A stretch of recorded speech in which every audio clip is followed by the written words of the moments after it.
I want to continue now. We're going to talk about an influence to the modern musical that came from England. In the late 1800s, English comic operas become very, very popular. First in England, and then they just spread around the world, and they really caught fire in the United States. English comic operas, again, it's not the Italian opera, it's not the classical opera. They did sing the songs, but there was dialogue, and so the dialogue would lead to songs. The songs are original. They were written for the story, and they helped to tell the story. All the comic operas were witty. They were funny.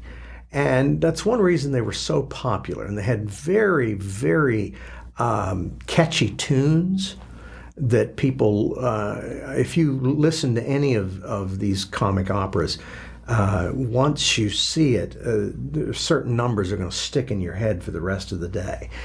Very catchy tunes, and like I said, very funny.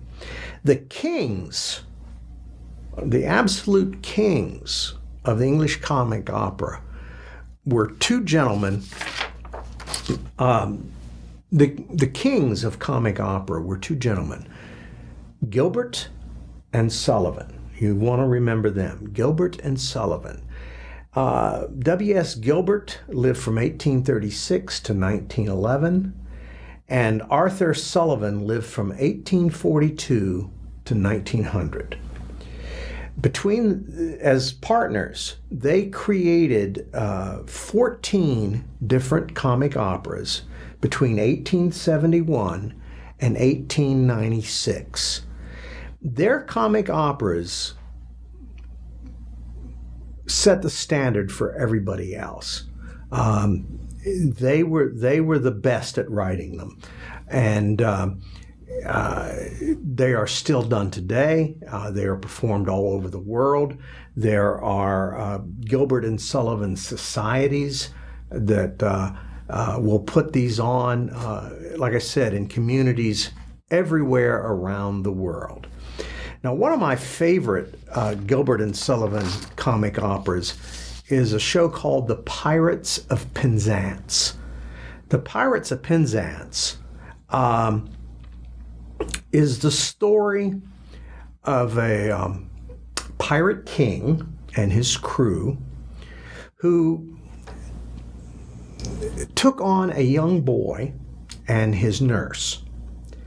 And these pirates aren't the smartest pirates ever. They're not the greatest pirates. They're far from being bloodthirsty. One of the jokes in the story is that if they catch somebody who's an orphan, they let them go. So everybody tells them they're orphans, and so they never catch anybody. But they have this young boy who they did capture, and they've made him work for the pirates as an apprentice. And on his 18th birthday, what they say is, on your 18th birthday, we will let you make the choice. You will either become a full-fledged pirate, join our crew, or you can go free. And the story takes place on that day.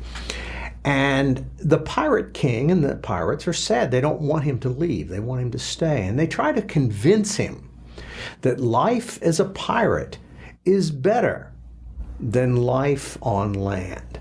And I want you to watch a number here in just a little bit from the show called The Pirate King. And in that song, the Pirate King explains why it is better to be a pirate. And he says, the main reason is because we're honest about our dishonesty.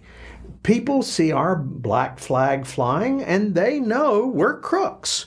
But when you go to respectable society, there are bankers and politicians who will tell you they're honest, but they are more crooked than we are.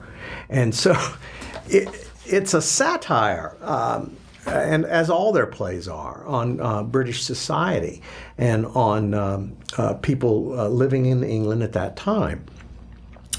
It makes fun of Italian opera, and the lyrics are very, very witty, very funny. Before you watch this, there's one last thing. What I love about this play is again all the wit in it. They go through the play, and Frederick leaves the ship and he makes a choice to go to land. And when he arrives, he falls in love with a woman named Mabel, and Mabel has lots and lots of sisters, and her father is the major general. And the pirates show up. And the reason they show up is they find that there's a loophole in the contract. And they tell Frederick he has to become a pirate again. And he goes, well, I served my 18 years. And they go, well, not exactly. You see, you were born on leap year, on February the 29th. Therefore, you are not 18 because your birthday only happens once every 4 years. And so he becomes a pirate again. And then they have a big battle. The pirates decide to capture the sisters and Mabel and her sisters. And then they decide they want to marry the sisters. Of course, Frederick ends up marrying Mabel. And as with all these stories, huge happy ending. Everything always is very, very happy in the end. So that's Gilbert and Sullivan. Watch this scene. It stars Rex Smith, Linda Ronstadt, and Kevin Kline, very young Kevin Kline, who plays the Pirate King. Watch this scene, and then we'll talk about something else.